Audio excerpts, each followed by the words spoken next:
We have the opportunity to make a habit of empathy. All of these characteristics make me want to vote for Judge Roberts.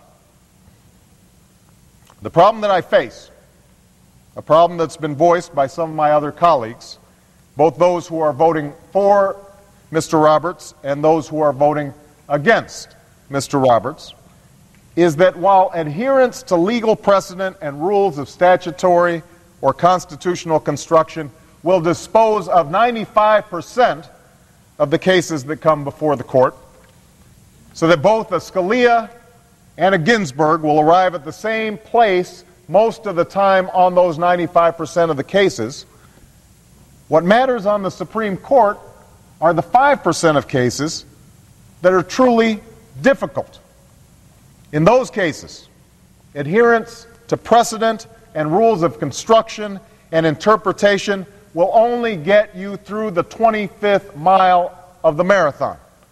That last mile can only be determined on the basis of one's deepest values, one's core concerns, one's broader perspective on how the world works, and the depth and breadth of one's empathy.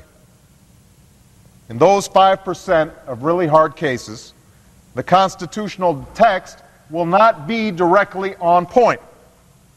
The language of a statute will not be perfectly clear. Legal process alone will not lead you to a rule of decision.